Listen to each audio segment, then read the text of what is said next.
What is up, guys? Roger here, just with a quick top 5 tips video for 2020 when new players want to get into Gwent. If you like this video and you want to see more, obviously don't forget to do the things, hit the like button, subscribe, etc. Also, I'll leave links to my Twitch and any links I discuss in the video itself. I will leave links below as well. So let's get into it. Nilfgaard! Number one, my first tip when it comes to getting into Gwent is pick a faction, because there is a wide variety of card pools and you don't want to spread your resources too thin, because you won't be able to craft a decent deck straight from the off. So you want to be able to put your resources into a particular faction that either suits your playstyle or the theme suits you. So for me personally, I love the monsters idea, and you can see my collection for monsters is higher than any of my other collections. You can see my Scutail is catching up, and then maybe Northern Realms. So I've sort of, as time has gone on, I've decided to pick, one faction first.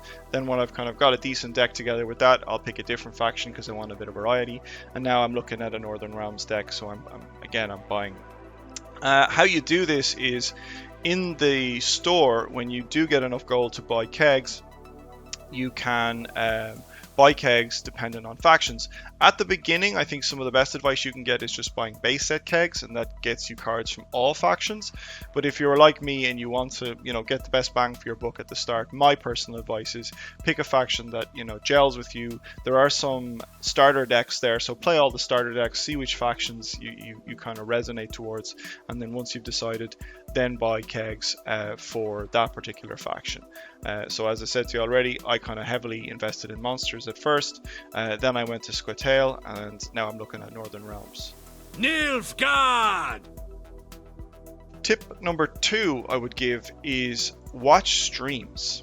I know that sounds a bit silly, but I would highly recommend that you watch other Gwent streamers, because that's where I've learned a lot. And I did prepare a little handy list if you're not sure where to go. So tip number 2 is watch streams. First person I would recommend watching is a guy called Kung Fu Rabbit.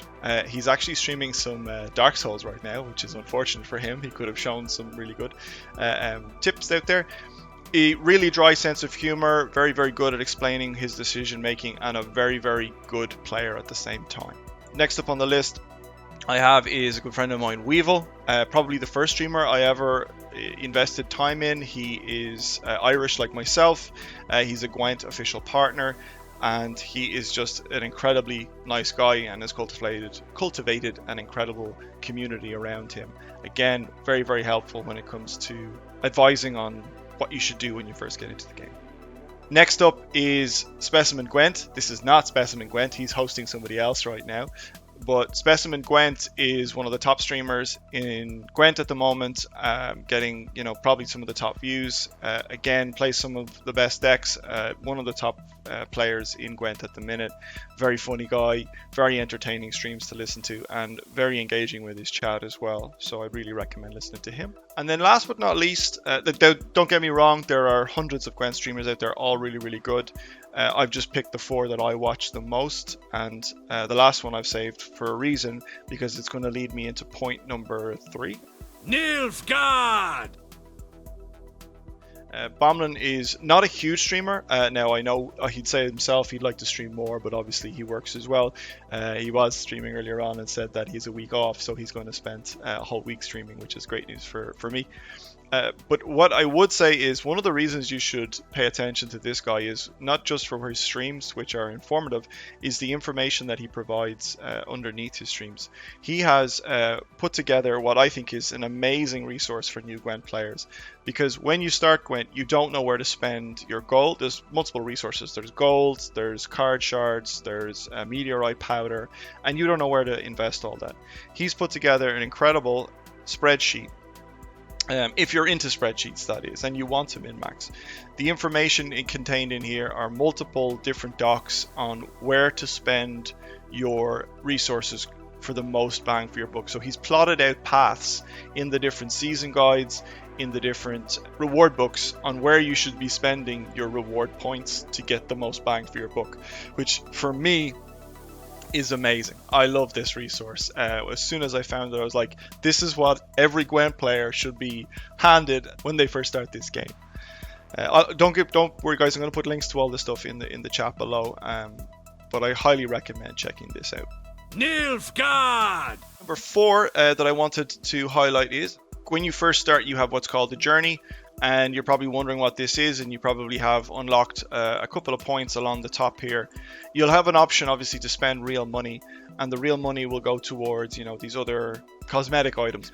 I would strongly advise you, if you are thinking about playing the game and you would like to give back to the devs here, pay for the basic version. There's, I think, an $8 or €8.49 version where you basically get access to the premium version, premium cosmetics. You can spend more money to jump ahead to, I think, level 25 is the first one. You can actually spend €50, I think, in total to jump straight to the end of the reward track and unlock everything. I would not recommend this. I only play a couple of times a week and I'm already halfway through the journey. There's a couple of months left in it, so I think €8-9 is well worth your money just to get access to some of these cool cosmetics. Nilfgaard! The last thing is a small thing, but I only actually realized it 2 days ago, and I've been streaming for 8 weeks. I'm going to jump into a game to show you this. This video is not about tips and tricks, etc. It's basically, account level stuff, high level stuff that helps you get a little bit ahead when it comes to Gwent. I only realized this literally, I think, 2 days ago. One of the more intimidating things about Gwent is the mathematical elements of it. The +4, -3 when you're trying to calculate when a card hits the deck, etc. And you're trying to figure out who's winning and how it goes. I did not know until, like I said, 2 days ago, if you click on this button, it actually breaks down the score per row. Why does this help? It just does. It lets you know what the power is in each of the rows. As we know, there are certain cards that interact with rows that have certain power levels. I know this is a small thing. I just wanted to highlight this to newer players because nowhere in any guide or anywhere does it show you to click on this over here to show the row power. Anyway, guys, that's been my short top 5 list. I'm sure there are plenty other things that I've missed. If you think there are other things players should know, please feel free to leave them in the comments below. Thank you for watching the video. As you're probably already aware, I live stream Monday, Wednesdays and Fridays, and also on Sundays. All the links will be in the description. Don't forget to like and subscribe this video if you find it helpful. It lets me know, Roger, make some more videos. Appreciate you stopping by the channel, and hopefully I'll see you on stream someday. Bye.